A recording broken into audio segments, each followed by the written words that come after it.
Estamos começando aqui pela TV Terra do Sol, notícias de Fortaleza. O primeiro assunto de hoje é educação. Nós vamos falar aí, o trabalho vem sendo desenvolvido pela Secretaria de Educação de Fortaleza na ampliação do número de vagas para as matrículas do ano de 2021. As aulas aqui em Fortaleza estão previstas para serem retomadas na rede pública municipal no próximo dia 28 de janeiro.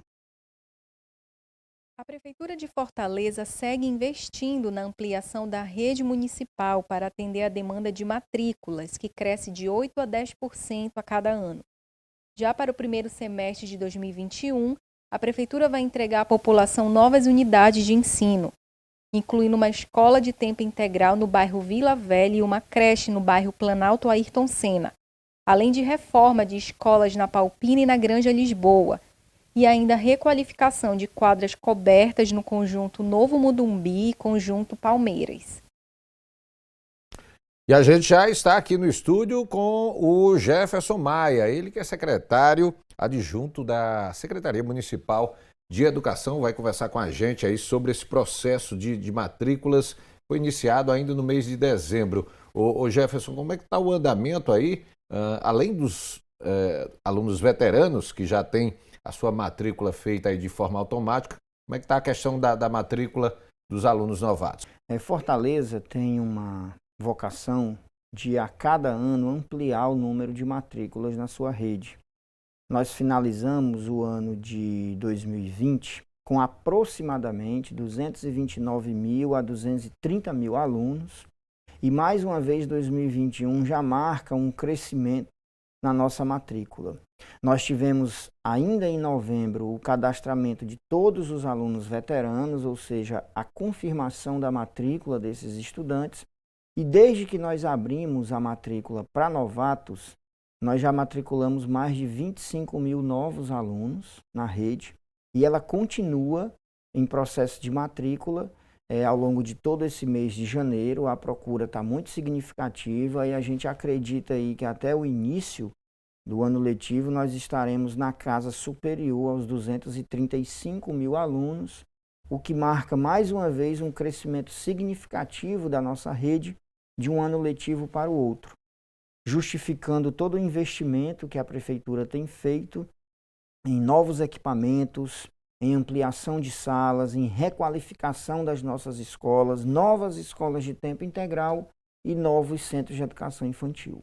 Ô Jefferson, há uma preocupação por parte do Poder Público Municipal de evitar a questão da evasão escolar, né? O ano de pandemia, né, o ano de 2020, quando tivemos aí, a partir de março, né, todo o problema de distanciamento social e, obrigatoriamente, a adoção das aulas no ensino remoto, causaram essa questão do ensino remoto, a pandemia, vieram a causar algum tipo de problema em relação a alunos a deixarem a escola? A questão da interrupção das aulas presenciais em virtude da pandemia e a questão da atividade remota dificultou um pouco o nosso acompanhamento, o nosso monitoramento da frequência digital, digamos assim, remota dessas crianças. Mas nós alcançamos, juntamente com gestores escolares, toda a nossa equipe técnica, os nossos professores, estratégias para continuar esse monitoramento, tanto que o nosso sistema de monitoramento diário da frequência escolar e buscativa, ele funcionou durante todo o ano de 2020. Nós não tiramos os olhos, principalmente daquelas crianças que tinham mais dificuldade de manter a participação nas atividades remotas. Criamos estratégias para localizar essas crianças, para fazer com que a atividade chegasse até elas. E o fato é que nós escolhemos hoje um resultado importante. Já já vão sair os dados oficiais, mas nós já sabemos que nós continuamos em 2020, mesmo com as dificuldades que a pandemia impôs à rede, mesmo com a questão do ensino remoto, nós continuamos em 2020 a reduzir o abandono escolar em relação a 2019.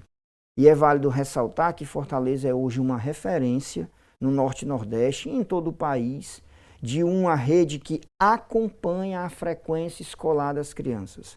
nós criamos muito mais do que um sistema de monitoramento diário da frequência escolar, que é o nosso sistema de monitoramento da frequência buscativa. Nós criamos um método, um protocolo, nós criamos uma rotina que vai desde o sistema até a ação prática das escolas de acompanhamento da frequência das crianças. E com isso, o nosso índice de abandono de 2020 certamente continuará em queda e estará em índices bastante passíveis de comemoração. As matrículas dos alunos novatos começaram ainda no mês de dezembro do ano passado. Ela fica valendo até o início das aulas aí prevista aí para acontecer dia 28 deste mês, né? E esse ano nós fizemos uma grande inovação. Nós lançamos um sistema de pré-matrícula virtual. O que é isso? O pai, para procurar uma unidade de ensino da prefeitura e fazer a pré-matrícula do seu filho, ele não precisou, no primeiro momento, se dirigir à unidade. Por quê? Porque com isso a gente queria dar mais conforto, mais segurança, inclusive segurança sanitária, para evitar qualquer tipo de aglomeração, que mesmo tendo reduzido muito na rede de Fortaleza, nos últimos anos ninguém vê mais aquelas filas quilométricas, mas de qualquer forma podia dar alguma pequena aglomeração na escola. O pai teve todo o mês de dezembro e agora essas 3 primeiras semanas de janeiro para ir no sistema, fazer o acesso, fazer o pré-cadastro e aguardar que a prefeitura entrasse em contato para dizer à escola o horário e o dia que ele deve ir fazer essa confirmação da matrícula em segurança, rapidinho, cumprindo os protocolos e evitando aglomeração. É desse sistema de pré-matrícula, é desse trabalho que começou em novembro, que a gente já cataloga aí mais de 25 mil alunos novatos na rede, por enquanto. Ok, Jefferson, vou pedir aqui um intervalo, daqui a pouquinho a gente continua conversando aqui sobre o processo de matrícula aqui na Rede Municipal de Ensino aqui de Fortaleza para este ano de 2021. Vou ao intervalo e volto já.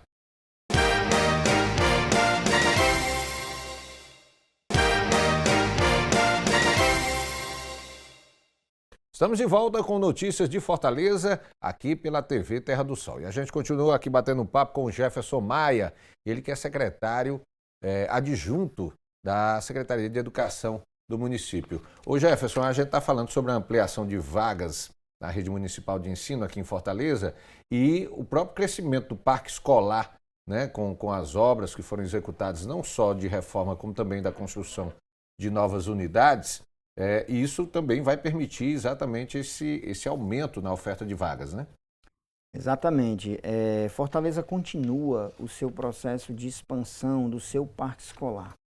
Para se ter uma ideia, nesse exato momento, nós temos ou em construção ou iniciando a construção 10 novas escolas de ensino fundamental. Boa parte delas de tempo integral. Isso significa a inclusão de milhares de novas vagas na rede. Fora isso, Fortaleza tem hoje, sem dúvida nenhuma, o maior plano do país de construção e expansão de centros de educação infantil.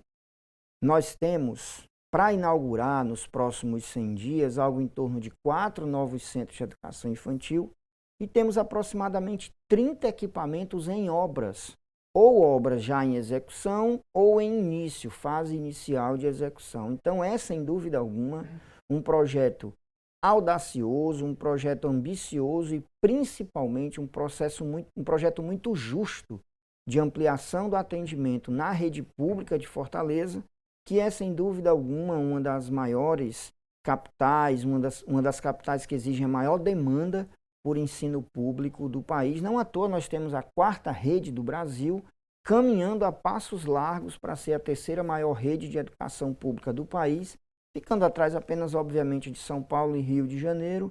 No momento temos o 4º lugar porque Manaus está em 3º, mas a gente cresce consideravelmente a matrícula a cada ano e certamente, num curto espaço de tempo, teremos a 3ª maior rede de ensino público do país.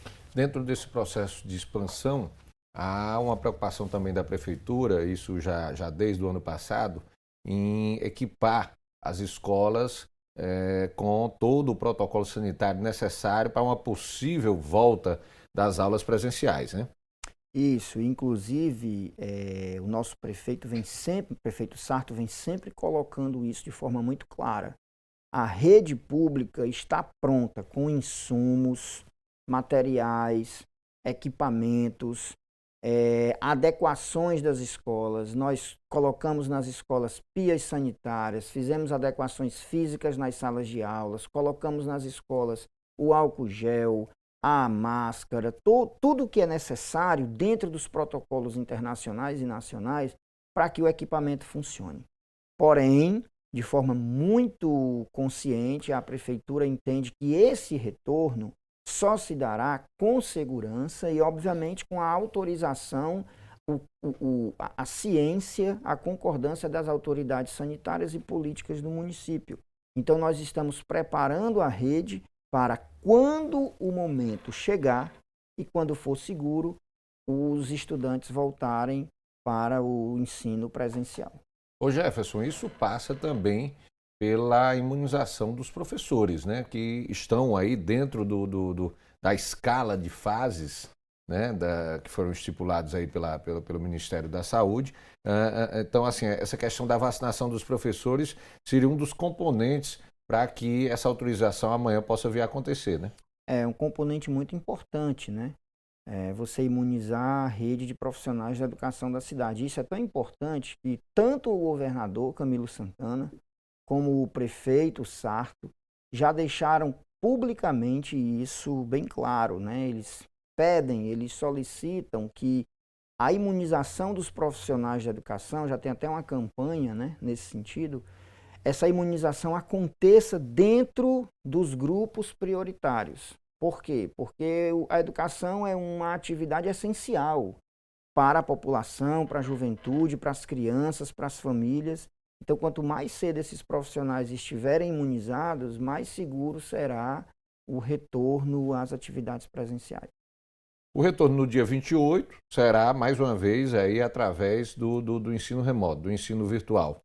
O que é que muda? Muda alguma coisa em relação ao que vinha sendo praticado em 2020? Fortaleza tem um plano de ensino remoto todo estruturado, né? Nós, em 2020, aperfeiçoamos ao longo de todo o ano esse trabalho. E a ideia é que, ao retornar de forma remota no início do mês, a gente retorne com os mesmos protocolos, as mesmas práticas, os mesmos processos, os mesmos gerenciamentos, claro, com alguns aprimoramentos, aperfeiçoamentos que a rede faz e que divulga, dialoga internamente com seus profissionais de educação. Ô Jefferson, hoje, entre os professores, claro que a Secretaria, já desde o encerramento do ano letivo de 2020, começou todo um planejamento, né, visando o calendário de 2021. Já foi definido esse plano estratégico, os distritos de educação já estão passando isso para os professores. Como é que vai ser aí? O que é que vocês estão pensando, estão planejando aí para esse ano de 2021 aqui em Fortaleza? Sempre nós temos o projeto político-pedagógico, o plano de ensino para o ano letivo da rede, e cada escola, em cima das diretrizes que a rede orienta, constrói o seu. Então, os professores, ao retornar, eles têm um encontro pedagógico, eles têm um momento onde eles planejam esse ano de 2021 e lá eles colocam, obviamente, as estratégias para o ensino remoto, lá eles colocam as estratégias de avaliação, os conteúdos prioritários, quais são as metas de aprovação que eles precisam desenvolver, tanto nas avaliações internas quanto nas avaliações externas, a partir do ano anterior, né, que é o referencial. Então, tudo isso é construído coletivamente no universo de trabalho da instituição de ensino a partir das diretrizes pedagógicas e de gestão que a Secretaria, que já construiu, encaminha para esse planejamento. Ok, Jefferson, vou pedir mais um intervalo. Daqui a pouco a gente continua batendo um papo aqui com o Jefferson Maia, ele que é secretário adjunto de Educação aqui de Fortaleza, sobre o processo de matrículas e também a expansão no número de vagas para alunos da escola pública aqui na capital cearense. Vou ao intervalo e volto já já.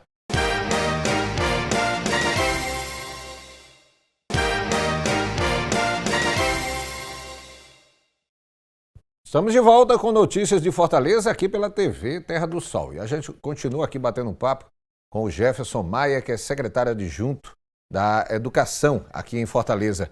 Jefferson, eu gostaria de falar agora sobre o parque escolar, no sentido das unidades que ainda estão ou em reforma ou então na construção de novas unidades. Como é que está essa situação aqui em Fortaleza? Vamos fazer um breve histórico, né? E o que tem daqui em diante. Fortaleza entregou nos últimos anos 40 centros de educação infantil novos para a população. Aqueles equipamentos de primeira realmente qualidade. 27 escolas de tempo integral também foram disponibilizadas para a população. E nós requalificamos, reformamos escolas que já existiam, que estavam numa situação precária e hoje são escolas totalmente novas, 30 equipamentos. Ao longo dos próximos 4 anos, a ideia é requalificar mais 170 escolas, tanto é que nós já temos 10 em obra, que vão ser entregues aí nos próximos 100 dias, reentregues, né?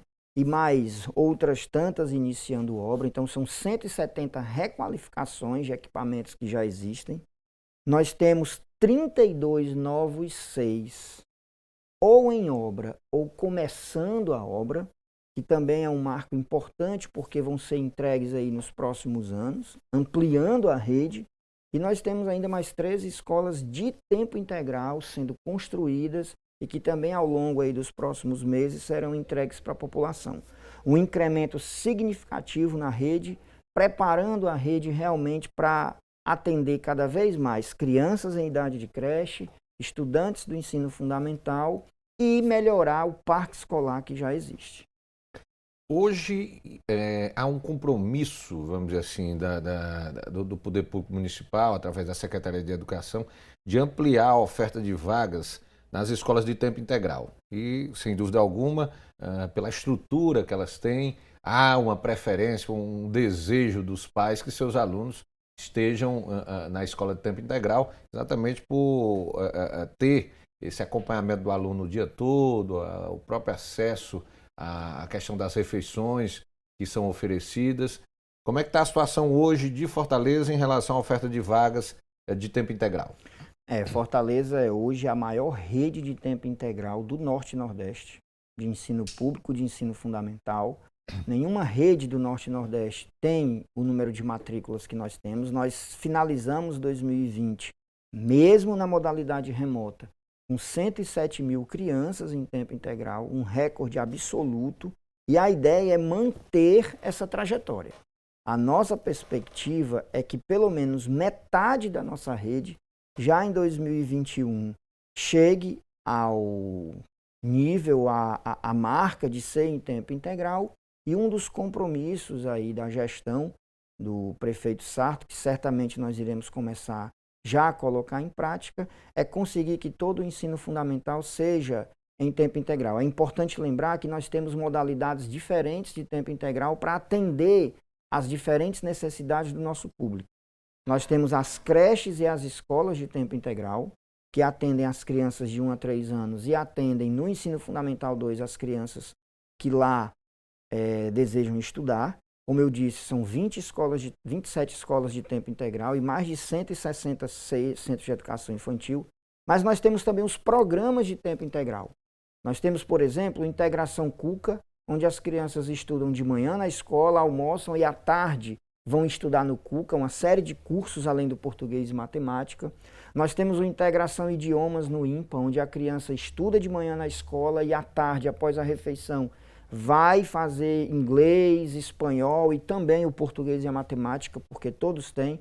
Nós temos o grande carro-chefe do nosso tempo integral, que é o Aprender Mais, que é um programa genuinamente municipal, criado dentro da Secretaria Municipal de Educação em Fortaleza, com DNA de Fortaleza, sustentável, onde as nossas crianças na própria escola, no contraturno, têm atividades de fortalecimento da aprendizagem de português, matemática e uma série de outras atividades de arte, de esporte, de cultura. É o grande carro-chefe, além das escolas de tempo integral, é o programa Aprender Mais, que sem dúvida alguma é o maior programa de ampliação de jornada escolar para tempo integral do Brasil. Com todos esses esforços juntos, integração, aprender mais, escolas de tempo integral, creche, nós finalizamos 2020 com 107 mil matrículas em tempo integral, mais de 40% da rede, e estamos nos organizando para que em 2021 a gente chegue à metade da nossa matrícula em tempo integral e siga expandindo ao longo dos próximos anos. Com esse início da vacinação aí contra a Covid-19, a expectativa é realmente de uma amenização na situação da Covid-19. Um projeto muito interessante da Prefeitura na área de educação que começou no ano passado, mas devido até a questão da pandemia, né, ficou ali sem poder executar da forma como está planejado, que é o Escola Areninha, né? A ideia é que, com a melhoria dos números esse ano, a Escola Areninha realmente possa desenvolver todas as suas atividades, né? Fala um pouquinho aí desse projeto. A Escola Areninha é mais um projeto de tempo integral da Rede Municipal de Fortaleza, que compõe o Aprender Mais. Nós temos em Fortaleza dezenas de equipamentos como a Areninha, que é um grande sucesso, e nós unimos o esporte, o lazer e a educação. Em 50 areninhas da cidade, nós teremos uma escola, ela é toda montada de forma modular, climatizada, com salas amplas. Lá o menino vai ter português. É em container, né? A gente chama modulares, né? São módulos, né? Porque são mais fáceis de você montar, de você dar manutenção. E a criança passa, é importante lembrar, metade do tempo dela de aprendizagem na Escola Areninha. Ela estuda, vou dar um exemplo bem simples, ela estuda de manhã na escola, almoça e à tarde ela vai para a Escola Areninha ter também português, matemática, cidadania e ocupar também o espaço da Areninha com atividades esportivas que o seu professor, o seu monitor orientar. Nós já inauguramos 2 escolas Areninhas, fisicamente. Nós temos outras 3 em construção. Vamos iniciar agora, no primeiro semestre de 2021, a construção de mais 15, mas nós já inauguramos a Escola Areninha do Pirambu, nós já inauguramos a Escola Areninha da Praça da Juventude, ali na Granja Portugal. Elas já tiveram um primeiro ensaio de atividades remotas, mesmo não funcionando fisicamente, a gente incluiu essas crianças nas atividades remotas e todas vão começar em tempo integral também agora. Nós vamos inaugurar mais 3 nos próximos 100 dias. Nós vamos inaugurar uma na Areninha do Sítio São João, no Grande Janguruçu. Nós vamos inaugurar uma junto com a Lagoa da Zesa, aquele nova areninha que vai ser inaugurada na Lagoa da Zesa. Lá vai ter uma escola areninha também. E vamos inaugurar mais uma na Barra do Ceará, fechando esse primeiro bloco experimental de 5 escolas areninhas. E a tendência é que ao longo da gestão do prefeito Sarto, a gente feche 50 equipamentos como esse, que trarão mais 15 mil vagas em tempo integral para Fortaleza e certamente será talvez uma das experiências mais inovadoras em educação do país, porque une equipamentos de secretarias diferentes, promovendo a intersetorialidade, um trabalho aí intersetorial da rede, e reúne ao mesmo tempo esporte, lazer e educação, porque as crianças vão para lá estudar e estudar muito, português, matemática, cidadania e uma série de outros componentes curriculares que fazem parte da sua grade de estudo e aprendizagem. Ô Jefferson, para a gente finalizar, dá uma reforçada aí para os pais que ainda não confirmaram aí, vamos dizer, a matrícula dos seus filhos na rede pública municipal de ensino e que devem fazê-los aí até o dia 28, aí, quando já começam as aulas de ensino remoto aí aqui em Fortaleza. Fortaleza continua recebendo matrículas de alunos novatos. Caso você tenha interesse de colocar seu filho na rede, procure a unidade de ensino mais próxima ou acesse o próprio portal da Secretaria Municipal de Educação. Lá tem um link da pré-matrícula para você fazer a pré-matrícula virtual. Nossa rede é a rede que mais cresce em atendimento no país, sem dúvida alguma, e nós estamos preparados para ofertar para a cidade de Fortaleza o melhor ensino, o ensino de qualidade e o ensino que realmente possa ser significativo para a construção cidadã das nossas crianças. Maravilha, Jefferson. Obrigado aqui pela sua presença aqui no Notícias de Fortaleza, aqui na TV Terra do Sol. Desejar aí 2021 aí tenhamos um ano promissor aí com a chegada dessa vacina da Covid-19. Quem sabe aí mais cedo ou mais tarde possamos aí retornar com as aulas presenciais na rede pública municipal de ensino. Muito obrigado pela presença. Muito obrigado e saúde para todos nós em 2021. É isso aí. Vou pedir aqui um intervalo, daqui a pouquinho estarei de volta aqui com Notícias de Fortaleza, trazendo mais informações para você aqui pela TV Terra do Sol. Eu volto já já.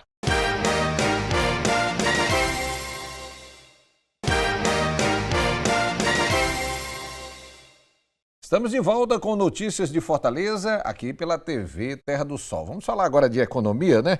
Nós estamos recebendo aqui no nosso Notícias de Fortaleza, aqui nos estúdios aqui da TV Terra do Sol, o nosso Rodrigo Nogueira, que é o secretário de Desenvolvimento Econômico, e também o Paulo Barbosa, que é coordenador de Projetos e Desenvolvimento Econômico. E a gente vai falar um pouco dos projetos aí para os próximos 4 anos de gestão aqui na Prefeitura de Fortaleza. O que é que a gente pode esperar em termos de desenvolvimento econômico para a nossa cidade? A Prefeitura de Fortaleza iniciou esta semana o processo de capacitação para os 240 negócios habilitados a participar do Mulher Empreendedora. O projeto estimula o empreendedorismo feminino, possibilitando o acesso ao financiamento de até R$15 mil. Vanesca já tem um ateliê de costura há 5 anos. Assim que soube dessa iniciativa da Prefeitura, resolveu inscrever a proposta dela. Eu tive acesso, né, assim, a esse projeto e me interessei porque é uma forma de eu procurar melhorar o meu negócio, buscar orientação para produzir melhor e desenvolver e fazer meu negócio crescer.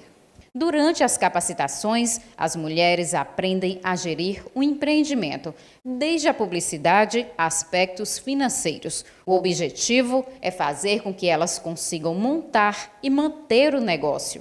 Então, o que a gente busca aqui é fazer com que essas empresas que vão passar sejam sustentáveis. Elas estão aprendendo noções de gestão. Então, começar esse negócio estruturado, fazendo tanto análise interna das suas forças e fraquezas, né, da empresa, quanto também do mercado. E a partir daí a gente auxilia na montagem de estratégias, que vão desde as estratégias de marketing, operacionais e o planejamento financeiro. Assim se consegue ter uma empresa estruturada, em que elas sabem onde devem chegar e vão acompanhar esse processo todo. Às vezes até trabalhavam estratégias de marketing, de divulgação, mas de uma maneira perdida ou não para o público adequado, e acabavam queimando esforços. Com esse projeto, né, com essa capacitação, elas conseguem realmente condensar esses esforços, e quem não conhecia também, que muitas delas de fato estão tendo primeiro contato com essa área da gestão agora, acabam de fato conhecendo e entendendo melhor. As aulas estão sendo ministradas em diversos pontos da cidade. No fim da capacitação, dos 240 projetos habilitados, 80 serão selecionados para receber o subsídio. Vanesca está bem otimista. Estou confiante, estarei lá entre os projetos selecionados. E para a gente falar um pouco mais aí sobre essa capacitação desses 240 novos projetos do Mulher Empreendedora, vamos conversar aqui com o Rodrigo Nogueira, secretário de Desenvolvimento Econômico, e também com o Paulo Barbosa, que é coordenador de Desenvolvimento Econômico aqui em Fortaleza. O Rodrigo, aí já é uma segunda fase já desse projeto Mulher Empreendedora, que vem realmente garantindo aí que muitas mulheres possam realizar o sonho de ter o seu próprio negócio aqui em Fortaleza, né? Já é a segunda fase, né? A primeira foi lançada ainda pelo secretário Mauzia, há um tempo atrás.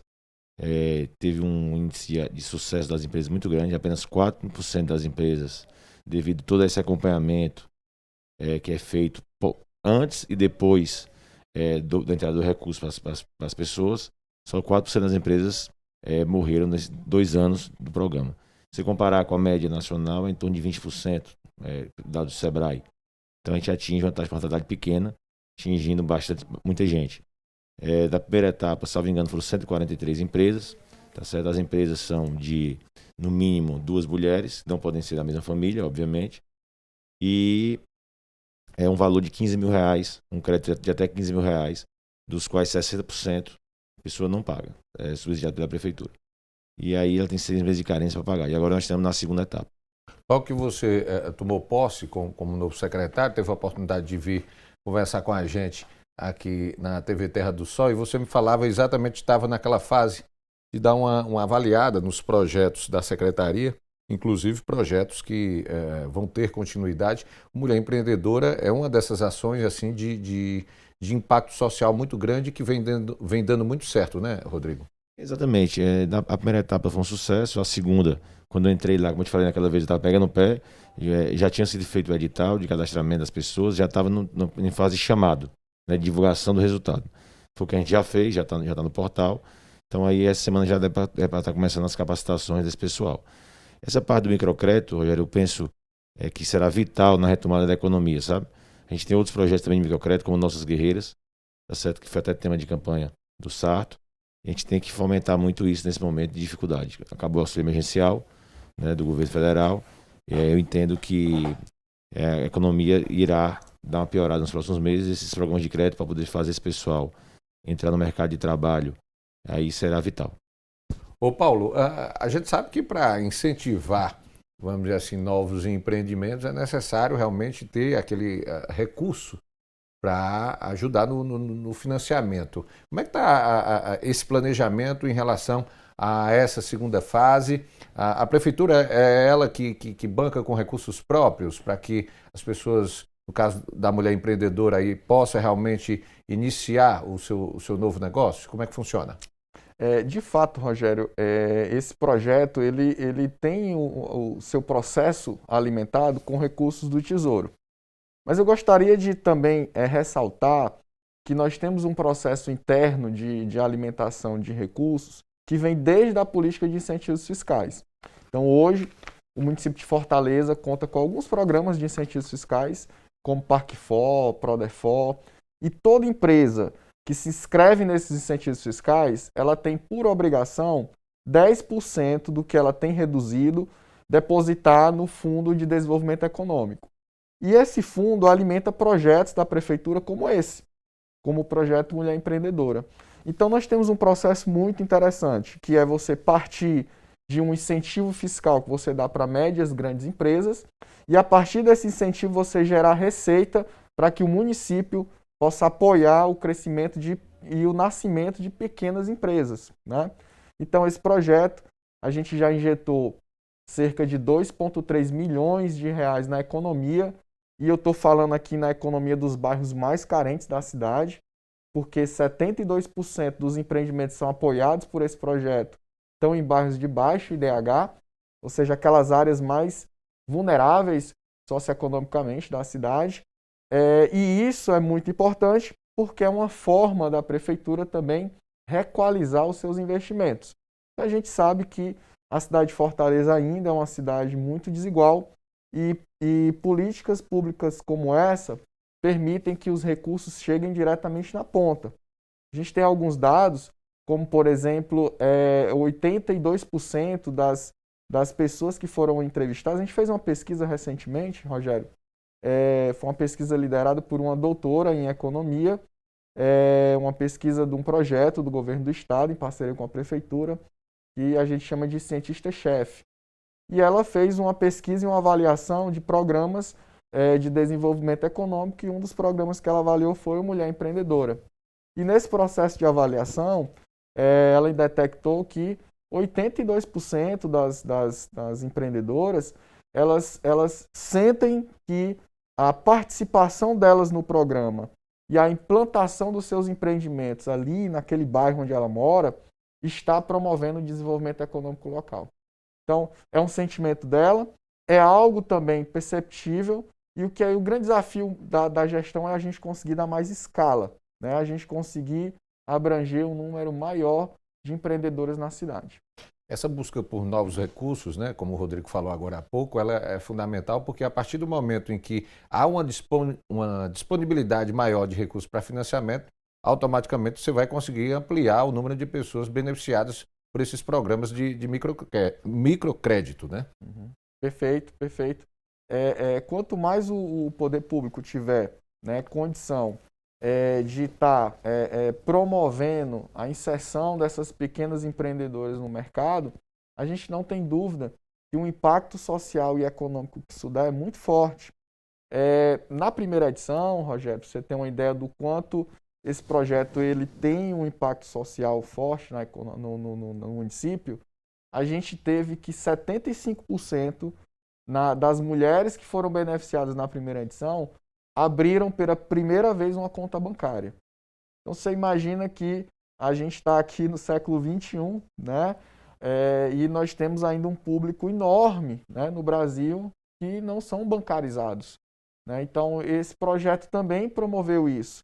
E essas pessoas, a partir do momento que abrem a conta bancária, porque para receber o recurso do município tem que ter uma conta bancária, abre a conta bancária, passam a ter movimentação, elas passam a existir no mercado financeiro e até no desenvolvimento dos seus negócios, quando ela precisar reinjetar recurso, fluxo de caixa na empresa, ela já consegue acessar uma linha tradicional de crédito, o que antes ela não conseguia, porque ela não era vista pelos bancos, né? Maravilha. Vou pedir aqui um intervalo, daqui a pouquinho a gente continua conversando aqui com o Rodrigo Nogueira e também com o Paulo Barbosa, da Secretaria de Desenvolvimento Econômico, sobre projetos que vão ser desenvolvidos aí esses próximos 4 anos de gestão do prefeito José Sarto aqui em Fortaleza. Vou ao intervalo e volto já já.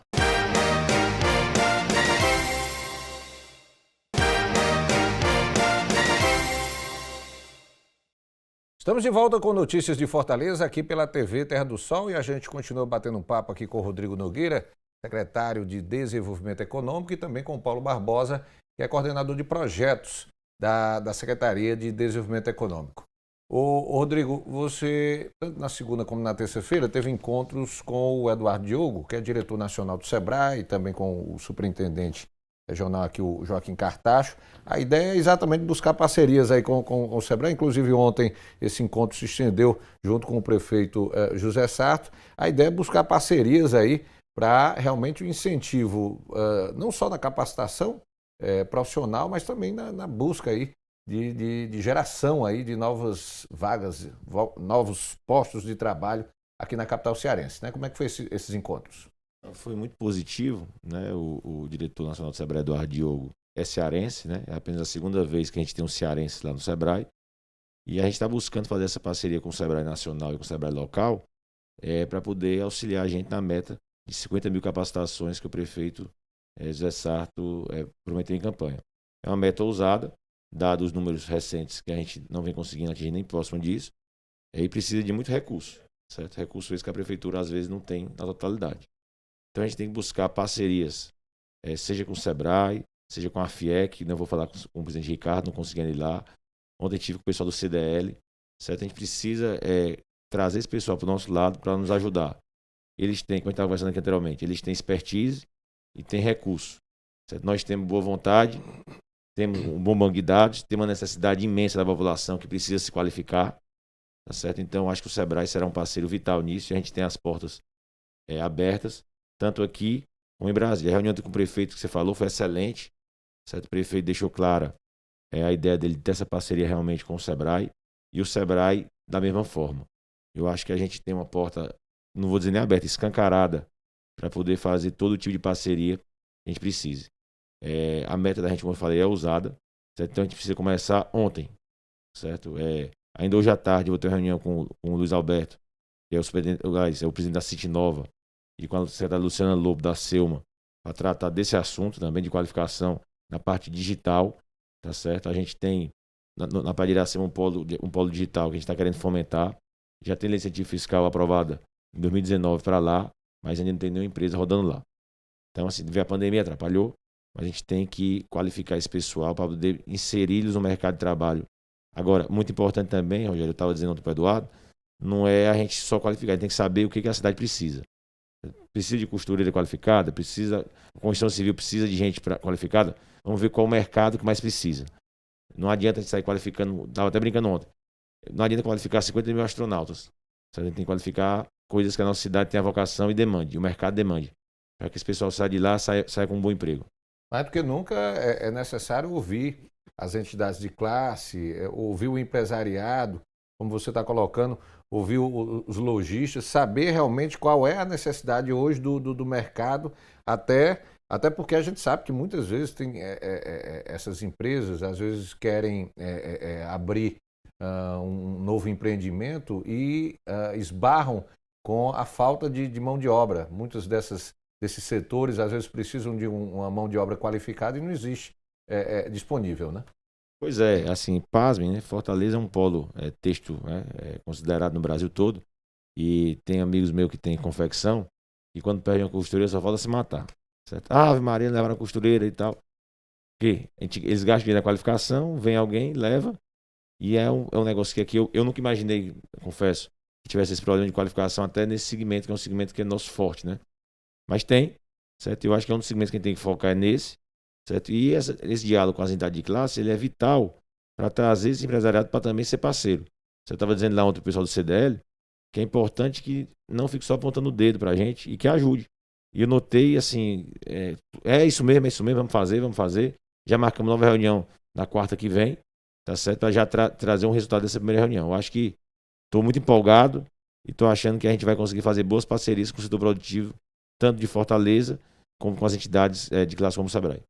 Paulo, o caminho realmente é esse, né? Você que atua na área acadêmica sabe que esse processo de capacitação ele pode fazer toda a diferença para que os negócios já instalados consigam prosperar, né? É isso, Rogério.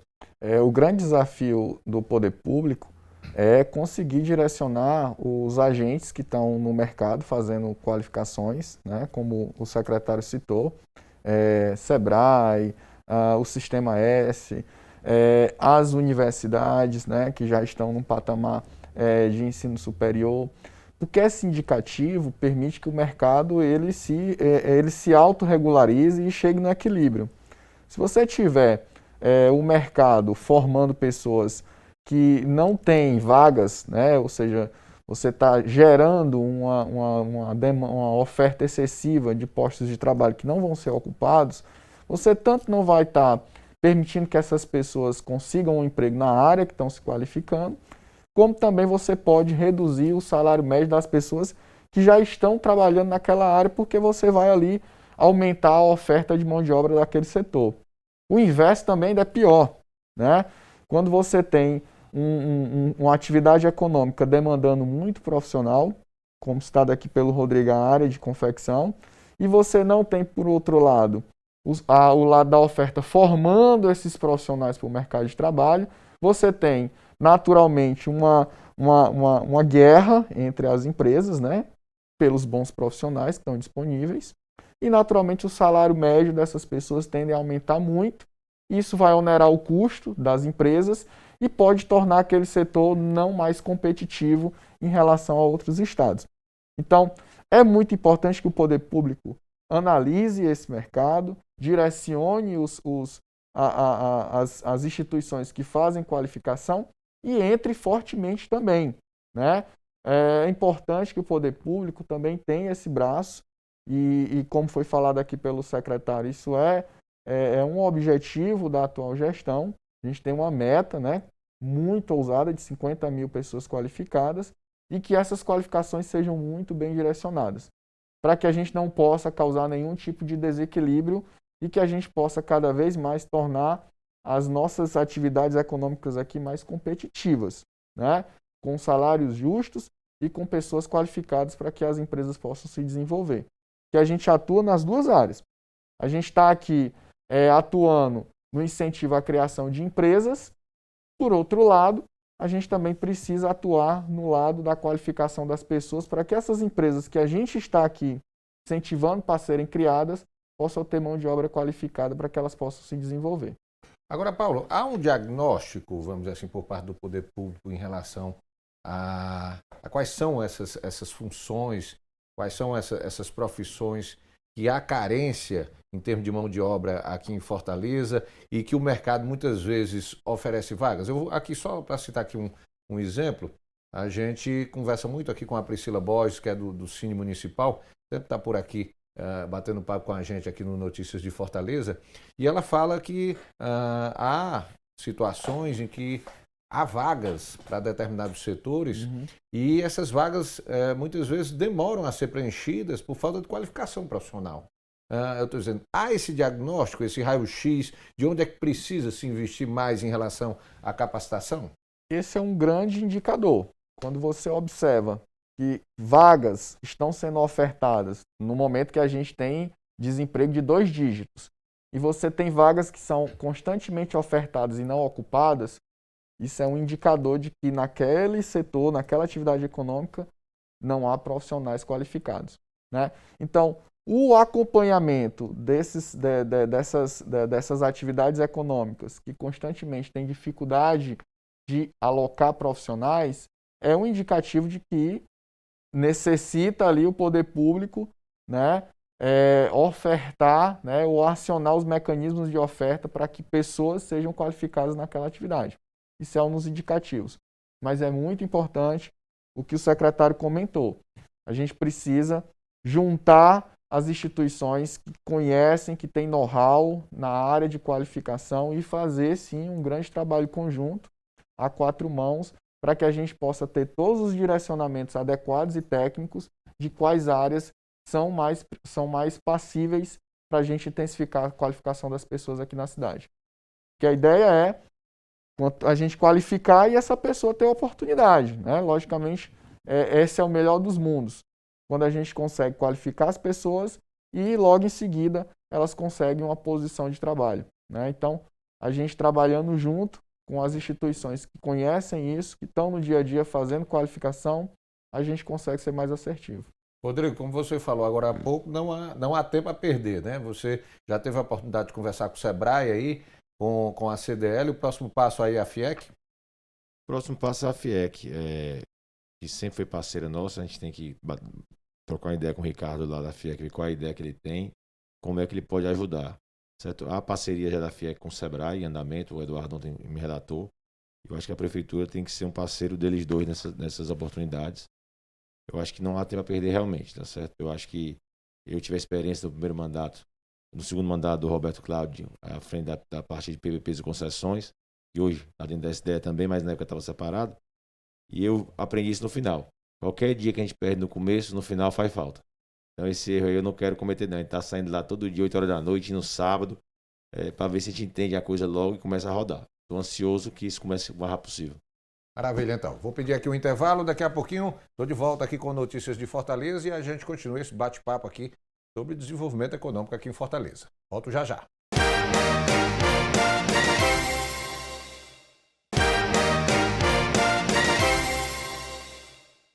Estamos de volta com notícias de Fortaleza aqui pela TV Terra do Sol e a gente continua conversando com o Rodrigo Nogueira, que é secretário de Desenvolvimento Econômico, e o Paulo Barbosa, coordenador de projetos de desenvolvimento econômico aqui no município. O Rodrigo, você falou no bloco anterior uma preocupação muito grande com o fim do pagamento do auxílio emergencial, pelo menos até agora, né? Não há um aceno por parte do governo federal em relação à questão de se retomar um outro tipo de ajuda financeira. Isso falando em relação à Fortaleza, em relação ao impacto aqui no município. É muito preocupante, né, no aspecto econômico para esse início de 2021? É muito preocupante porque a gente não sabe até que ponto o crescimento... Aliás, ano passado o Brasil não cresceu, né? Ele diminuiu de tamanho, o PIB diminuiu. Mas era para ter sido muito mais, de acordo com as previsões no início da pandemia. No final foi muito menos do que o previsto. Todavia, teve esse auxílio emergencial que trouxe ao mercado muita gente que não tinha oportunidade de comprar, né? Você vê que se o IGPM papocou, né? Deu mais de 20% no ano passado. Isso é um reflexo desse auxílio. Então, assim, eu acho que esse ano, com o fim do auxílio emergencial, o Congresso aprovou R$600, ano passado, durante até o final do ano. Nós temos agora, começando o ano, não tem mais auxílio. A gente tem que ver como é que isso vai impactar. A Prefeitura já está fazendo vai fazer um amplo corte de custos, né? Para já se adequar a essa realidade. Nós já estamos fazendo até o final de janeiro. Todos os secretários vão ter que diminuir o seu custeio. É uma mensagem... Tem havido encontros nesse sentido, né, Rodrigo? Junto ao prefeito Sarto, né? Tem havido. É importante que a gente corte e dê exemplo à sociedade, né? A gente vai cortar, tá certo? Como diz outro, cortar na carne, né? Lá na SDE mesmo, a gente já está no processo já de enxugamento, certo? Mas, na economia em geral, eu acho uma coisa bastante preocupante. Porque a gente não sabe exatamente qual efeito vai ter. Pode ser um efeito muito pesado, tá certo? Ou pode ser mais leve. Mas a gente tem que estar preparado para ele. E o que a gente vê com a vacinação, a gente estava aqui conversando no intervalo, né? A vacinação muito lenta. Eu acredito que a economia só vai ter a sua retomada de fato após essa imunidade ser realmente atingida no nível de 70%, que chama-se a imunidade de rebanho, né? Até lá, a gente vai sofrer um bocado. O que é que vocês estão prevendo, assim, em termos de primeiro semestre? Eu sei que você ainda está numa fase aí de planejamento estratégico, mas, assim, em termos de incentivo, já há alguns projetos que estavam em execução ainda na gestão do ex-prefeito Roberto Cláudio, que é o caso do Mulher Empreendedora, o Meu Bairro Empreendedor e tudo. Esses projetos, eles terão continuidade ainda nesse primeiro semestre? Existe já alguma coisa de novidade aí que vocês pretendem implementar no sentido de tentar gerar novas oportunidades de trabalho, ou até do próprio negócio a ser montado por quem perdeu vagas aí no mercado de trabalho no ano passado? A gente, no Mulheres Empreendedoras, como a gente falou agora, né, tem 280 e poucos projetos selecionados, certo? A gente vai escolher aí 80 ao término para poder liberar esse crédito. Nos próximos 2, 3 meses a gente deve estar liberando esse crédito, certo? Eu acho que a gente tem outros projetos, né, como Nossas Guerreiras, certo? Tem um outro também de microcrédito em andamento. A intenção é que isso seja injetado na economia o mais breve possível. A gente tem recurso para isso, desse fundo que o Paulo falou, que é o Fundo de Desenvolvimento Econômico. As empresas maiores que têm incentivos, lembrando sempre que ela tem incentivo atrelado à performance, à geração de emprego e renda. Não é que a gente está dando incentivo, porque esse de incentivo fiscal no Brasil ficou um pouco estigmatizado, né? O Afor agora recebeu incentivos, bilhões de reais de incentivos e sai do Brasil de uma hora para outra. Aqui a gente tem um trâmite bacana, é aprovado e é renovado anualmente no Comitê de Desenvolvimento Econômico. Então essas empresas grandes, para ter um incentivo, anualmente é testado e é visto se de fato ela está cumprindo as metas de geração de emprego. Então, assim, a ideia da gente é pegar esse recurso e direcionar para esses programas de microcrédito. E aí nós vamos contar também com a ajuda, mais uma vez, do Sebrae, que ontem debatemos muito sobre isso. Ele tem um fundo, desde eu nem sabia que existia isso, para ser sincero, que ancora essas operações, certo? Com bancos privados ou públicos mesmo, certo? Fora do Caixa do Tesouro, a gente pode também focar nesse outro segmento aí para ajudar mais ainda a fomentar isso. Ô Paulo, como é que você vê essa situação? Diante aí dessa suspensão aí no pagamento do auxílio emergencial, como é que a Prefeitura, como é que o Poder Público pode se movimentar no sentido de tentar amenizar, vamos dizer assim, essa perda econômica aí de boa parte da população que até o ano passado ainda tinha acesso a esses R$600. Tem gente que está sem emprego e buscando aí uma fonte de recurso para se subsistir. Rogério, como foi falado, vários projetos ainda da gestão do Roberto Cláudio estão no processo, né, de finalização, né, estão em andamento.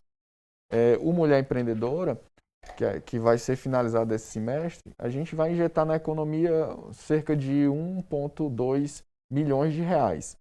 E pelo perfil das pessoas beneficiadas, são recursos que vão ser alocados nas áreas mais vulneráveis da cidade, né? E são exatamente essas áreas que eram mais assistidas, né, pelos programas sociais do governo federal. Então, a gente tem certeza que esses recursos vão, de certa forma, amenizar a perca, né, desse auxílio que essas pessoas têm, com um novo recurso que chega na economia e vai movimentar os bairros. Porque a gente tem, além do Mulher Empreendedora, a gente também está em processo de finalização, já de contratação desses empréstimos, desses financiamentos. São 500 financiamentos de até R$5 mil no Meu Bairro Empreendedor, que já foram selecionados os empreendedores e a gente agora está no procedimento final de contratação. Aí é mais R$2,5 milhões que vão ser também injetados na economia, também pelo perfil dos empreendedores que foram selecionados nas áreas mais vulneráveis da cidade. Então, de certa forma, nesse primeiro semestre a gente vai conseguir ainda, né, incentivar e movimentar a economia criando negócios. O legal é que esse recurso, quando chega na periferia, ele tem um efeito multiplicador muito forte. Não é só 2,5 milhões. É um recurso que chega, o empreendedor recebe e vai adquirir máquinas, insumos e equipamentos para poder criar o seu negócio. Então ele vai comprar de alguém. E dentro do processo formativo e orientativo que a gente dá na secretaria, a orientação é que ele compre no bairro. Então, quando ele vai adquirir, né, quando ele vai adquirir insumos para formar o seu negócio, né, a mulher vai montar o seu ateliê ou a sua empresa de confecção, a orientação é que ela procure no bairro. Dentro do processo de capacitação, a gente induz isso para que ela possa adquirir esses materiais. Ou seja, movimentando a economia local. Então, ela recebe o recurso, compra no bairro, está demandando e está movimentando. Aquele recurso está se multiplicando ali, né? Essa é uma das ações. No mais, acho que o Rodrigo destacou bem aí. A gente está iniciando o processo, né, de planejamento para os próximos anos. Tem muita coisa a ser desenvolvida. A equipe que o secretário Rodrigo está montando na SDE é uma equipe muito criativa. Eu acredito que boas coisas vão surgir. E nesse momento de escassez de recursos e de grande necessidade da população, eu acho que prevalece isso mesmo. A criatividade, buscar um bom benchmark, olhar o que os outros municípios, em nível de Brasil, em nível de mundo, já fizeram com sucesso e a gente tentar fazer isso aqui na cidade de Fortaleza para que a gente possa ter uma recuperação econômica mais acelerada e que a gente possa sentir menos o processo de crise econômica que estamos vivendo, né? Estamos vivendo e deve, de certa forma, se intensificar um pouco por conta da extinção do auxílio emergencial que encerrou agora em dezembro e que, de fato, dava uma grande sobrevida no consumo das famílias da cidade, né?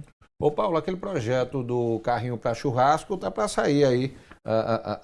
Já tinha sido feito o treinamento, a capacitação do pessoal no ano passado. Se não me engano, são 80 carrinhos, né?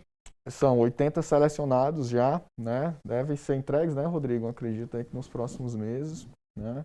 E tem mais 60, né? Tem mais 60 carrinhos que também a secretaria vai fazer aí um novo processo de seleção para que esse equipamento seja entregue.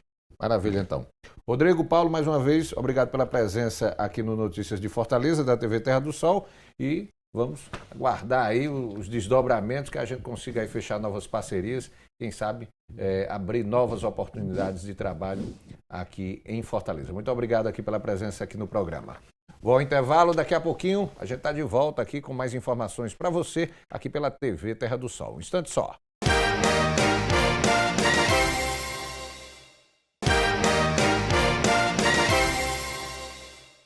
Estamos de volta com Notícias de Fortaleza, aqui pela TV Terra do Sol. Vamos falar agora aqui no Notícias de Fortaleza sobre as políticas públicas para a juventude aqui em Fortaleza. Quais são as perspectivas aí para os próximos 4 anos da gestão do prefeito José Sarto? E um dos equipamentos que devem ser bastante utilizados dentro dessas políticas públicas para os próximos 4 anos são os equipamentos da Rede Cuca. Fortaleza é a cidade que mais investe em políticas públicas de juventude no país. Cada vez mais segue estimulando o protagonismo dos jovens da capital através da Coordenadoria Especial de Políticas Públicas de Juventude. E a Rede Cuca oferece os principais equipamentos para a realização dessas políticas. Nos últimos 8 anos, a rede realizou mais de 2.600.000 atendimentos por meio da prática de esportes, oficinas, cursos e capacitações para os jovens. Uma das preocupações é justamente apresentar as possibilidades de nicho de mercado para esses jovens, né? Que são nichos que eles podem, muitas vezes, na verdade, eles nem imaginam que existem, né? Mas que aí a gente acaba apresentando para eles que existe uma possibilidade enorme de trabalho dentro dessas áreas. Além dos bairros de Anguruçu, Mondubim, Barra do Ceará e José Walter, o bairro Pici também será o próximo a receber um Cuca, que já está com obras bem avançadas. A Praça da Juventude e o Centro Cultural Canidezinho são algumas dessas ações que também atendem o público jovem. Para preparar os jovens estudantes, em especial os da rede pública de ensino, para ingresso na educação superior por meio do Exame Nacional do Ensino Médio, a Coordenadoria de Juventude implantou a Academia Enem, que já beneficiou mais de 80.000 jovens na capital. E para a gente conversar um pouco mais aí sobre essas políticas públicas nos próximos 4 anos aqui em Fortaleza, direcionadas para a juventude, nós estamos recebendo aqui nos nossos estúdios o Davi Gomes, que é o novo coordenador das políticas públicas para a juventude. Davi, bom dia. Como é que está aí esse planejamento aí para os próximos anos aqui em Fortaleza, você à frente agora dessas políticas públicas para a juventude? Para a gente é um grande desafio, porque tem um legado muito grande nos últimos anos. Na verdade, hoje a gente é a capital, cidade que mais investe em políticas públicas de juventude, com a rede integrada de equipamentos e de ações direcionadas para isso. A ideia da gente nos próximos anos é realmente tentar ampliar. A gente tem muitos desafios, estamos saindo agora da pandemia um pouco, né, tentando um pouco sair e pensar como é que vai ser esse processo, essa transição. Vários dos nossos programas, inevitavelmente, foram afetados durante esse período, como a maioria dos programas no mundo, mas a ideia, na verdade, é que a gente consiga ampliar essas políticas, pensar em novos programas, trazer cada vez mais a cultura, a economia criativa para dentro da juventude e principalmente tentar propiciar mais formação, mais trabalho e renda para essas pessoas. Você recebe aí um legado não só de programas, mas também de investimento em infraestrutura. A gente citou aí nessa reportagem aí, os investimentos que foram feitos na Rede Cuca, né, que ganhou aí um novo Cuca na gestão do ex-prefeito Roberto Cláudio. São 4 Cucas, 4 unidades agora, e temos aí o exame da Academia Enem. Há projetos aí que já estão bem consolidados aí para essa área, né? Sem dúvida. Na verdade, acho que toda a política pública de juventude, ela vai também, ela na verdade deságua nos equipamentos, mas ela vai para além disso. Então você tem o pessoal da Juventude na Onda, que são as escolinhas de surf também, Juventude Sem Fronteiras, que a gente manda os alunos, né, 100 alunos por ano para estudar no exterior, na Inglaterra e na Espanha. Então, vários desses programas, eles realmente a gente vai continuar esses programas, tentar ampliá-los da melhor forma. O próprio Bolsa Jovem também, já teve uma primeira edição no ano passado, a gente quer ampliar ainda esse ano. E a ideia é tentar também buscar outros programas e outras inovações. A juventude, ela, a cada dia, tem uma demanda diferente, uma visão diferente de mundo. Então, para cada isso, a gente vai tentar congregar isso em novos programas e novas ações. Davi, nessa transição de governo, né, do ano passado para agora, houve alguma interrupção na continuidade desses programas? Como é que está o planejamento para a continuidade das ações? As ações estão continuando. Basicamente, algumas das iniciativas, como por exemplo Juventude Sem Fronteiras, a gente está avaliando, porque envolve, de fato, levar estudantes para o exterior. Então, hoje, o mundo, de certa forma, está muito difícil de transitar, ainda por conta da Covid, né? E algumas iniciativas que a gente está analisando, refletindo, revendo, mas a maioria das ações elas devem continuar, elas vão continuar, principalmente porque são políticas bem-sucedidas. Então, um time que está ganhando não se mexe, então a ideia é realmente ampliar essas iniciativas. Tem vários compromissos da gestão Sarto em ampliar a quantidade de pessoas que vão para o exterior, ampliar o Bolsa Jovem. Então, tem várias políticas que a gente está pegando esse mês agora de janeiro, estudando, mas não houve descontinuidade, a gente está só avaliando, analisando os programas para poder voltar e continuar com força total as ações da juventude. A Rede Cuca tem um papel muito importante nesse apoio à juventude, porque é o tipo do equipamento em que ele congrega a possibilidade do jovem ter acesso às ações culturais, às ações de formação, de capacitação, de esporte principalmente. Então, se consegue congregar num só lugar, né, com uma estrutura de ponta, faz com que o jovem realmente se ocupe ali plenamente ali com as atividades que são ofertadas, né? Sem dúvida, a Rede Cuca hoje, na verdade, ela é transformadora na vida do jovem, né? Então, a gente consegue acompanhar, na verdade, um histórico de tempo de pessoas que começam em pequenos programas, acabam virando esportistas, acabam ingressando nas plataformas de comunicação, como a Juve TV e como outras iniciativas. Então, a gente assim, tem uma linha do tempo do usuário da Rede Cuca e das políticas públicas de juventude, em que a gente entende da necessidade de onde aquele jovem estaria se não fosse na Rede Cuca. Então, hoje, por exemplo, em dezembro foi inaugurado o Cuca do Zé Walter, que é incrível assim, em termos de infraestrutura a nível internacional, né, que a gente tem hoje lá no Zé Walter, com 3 piscinas, com espaço para teatro, um coworking, espaços de dança, cinema. Então, assim, na verdade uma infraestrutura assim, que dificilmente você encontra, né, no Brasil. A busca lá por vagas nas escolinhas, nos cursos oferecidos, lá foi bem acirrada, lá no Zé Walter, logo que a prefeitura abriu as inscrições, né? Sim, só demonstra, na verdade, a necessidade, né, e a vontade e uma demanda reprimida muito grande que tem das pessoas. Hoje, na verdade, ter um Cuca próximo de onde você mora é o sonho de todos os fortalezenses, né? Virou, na verdade, uma política pública de fato assim agregadora e que traz um novo olhar de esperança para o jovem.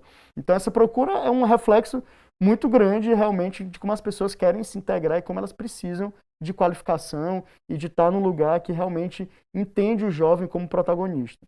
Há uma necessidade, como você falou, Davi, muito grande por parte do jovem de ter um equipamento, de ter uma política pública direcionada para a juventude. Mas há também já hoje um respeito muito grande pelo trabalho que é desenvolvido lá, né? Sim, sim, sem dúvida.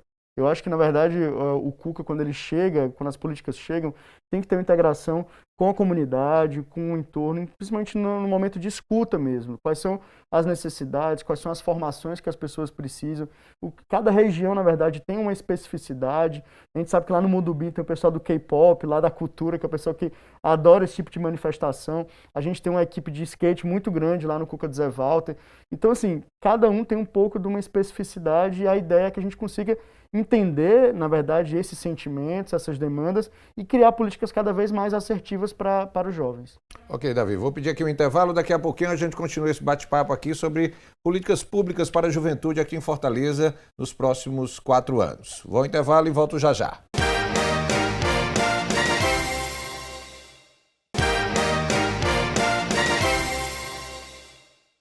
Voltamos com Notícias de Fortaleza aqui pela TV Terra do Sol. E a gente continua aqui conversando com o Davi Gomes, que é coordenador especial de políticas públicas de juventude aqui em Fortaleza. Davi, eu gostaria de abordar agora a questão da Academia Enem, que é uma iniciativa, um projeto aqui em Fortaleza que ajuda bastante alunos que estão aí sempre na fase de preparação, buscando aí fazer o Enem, o Exame Nacional do Ensino Médio.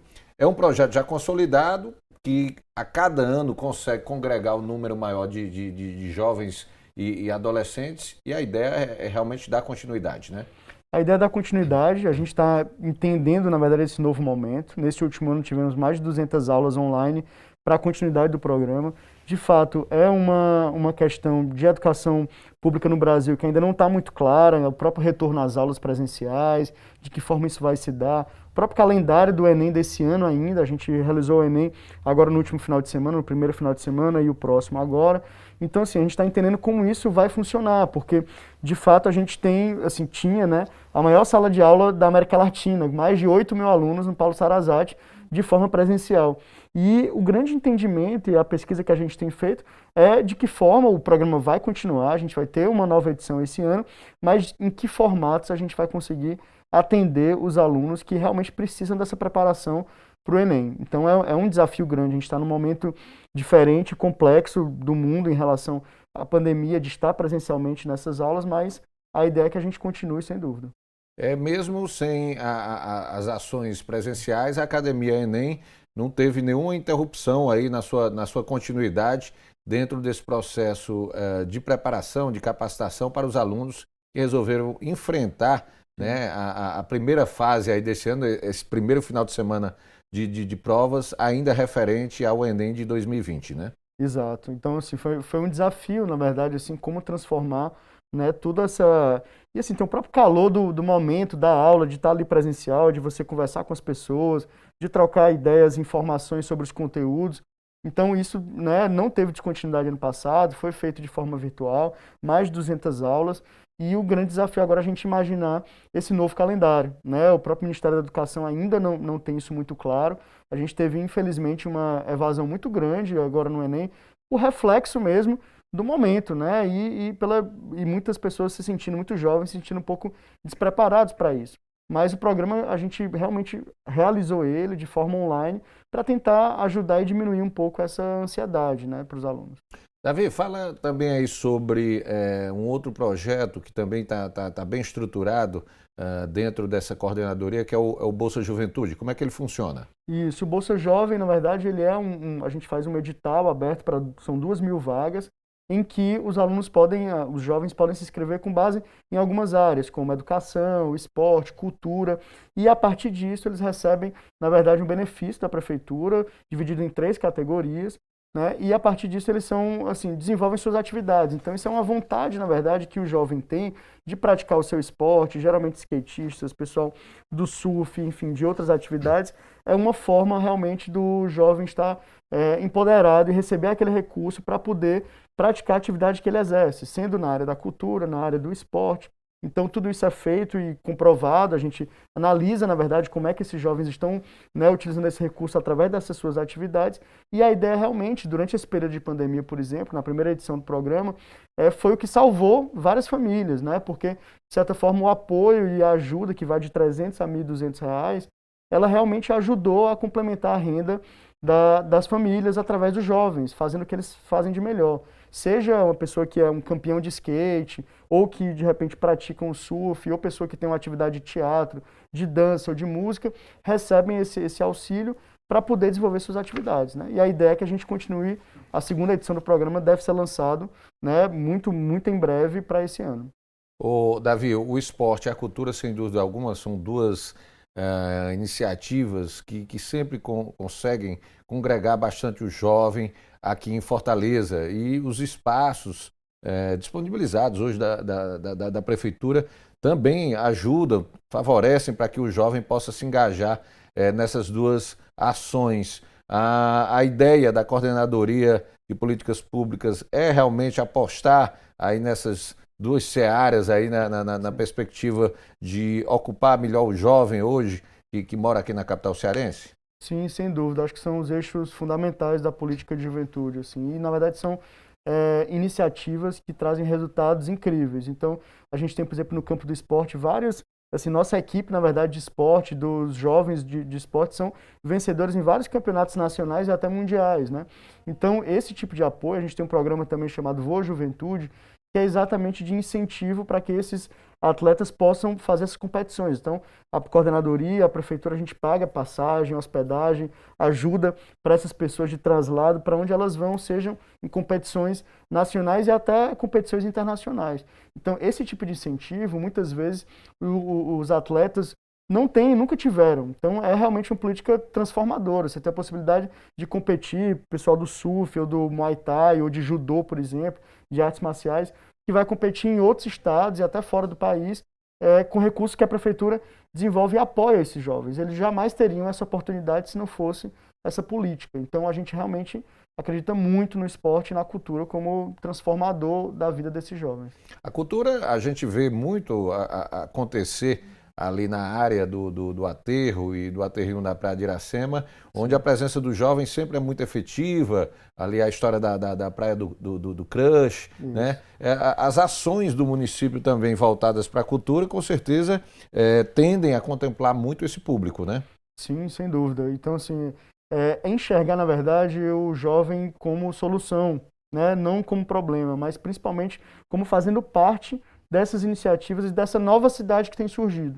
Então hoje, por exemplo, você falou da Praia de Iracema, hoje especialmente a gente tem um equipamento lá na Praia dos Crush, chamado Farol da Juventude, que é um espaço que tem locker para guardar roupa, tem chuveirão, tem espaço sala de aula para formação, e todas as quartas-feiras, inclusive hoje, a gente tem feito testes rápidos de HIV, sífilis, HPV, que é exatamente para os jovens que vão para lá, que vão curtir sua praia, mas que também tem que ter um quê de conscientização. A gente faz distribuição de camisinha nesses pontos também. Então a ideia é ir aonde o jovem está, entender o que é que ele realmente tem de demanda, para que ele entenda a política pública de juventude como parceira, como amiga do dia a dia. Então, hoje especialmente, foi bacana você falar isso, porque hoje a gente começa a fazer todas as quartas-feiras essa testagem para que o jovem tenha a conscientização sobre as doenças sexualmente transmissíveis, o uso importante da camisinha e outras iniciativas que são importantes para evitar qualquer susto.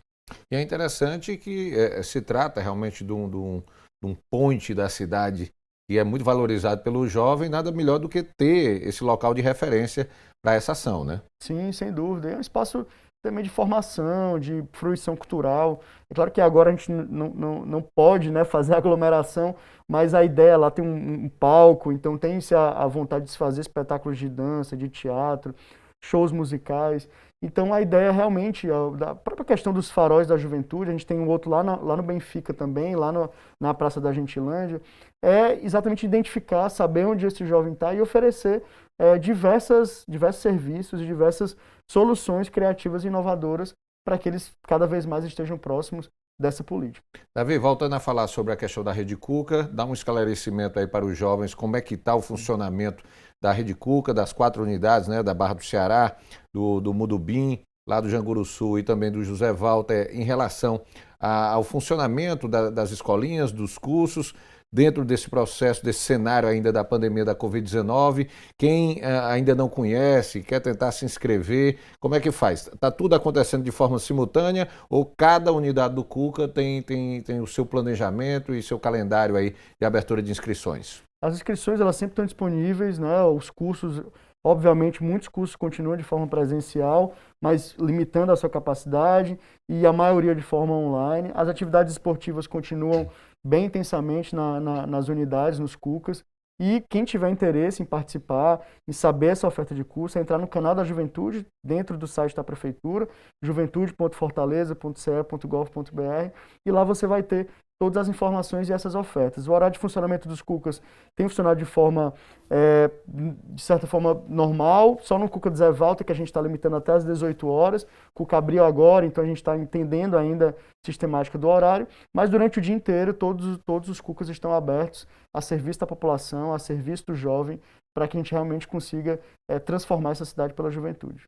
Davi, gostaria de desejar muito sucesso para você, à frente agora da Coordenadoria Especial de Políticas Públicas da Juventude, e que o ano 2021 aí seja bastante promissor, que a juventude da gente, a juventude aqui de Fortaleza, possa ter cada vez mais espaço, não só para o crescimento na área esportiva, como também cultural, e que a gente possa ter os nossos equipamentos sempre à disposição para que esse público adolescente cresça cada vez mais capacitado. Muito obrigado pela sua presença, sucesso à frente lá da Coordenadoria. Tá bom, muito obrigado.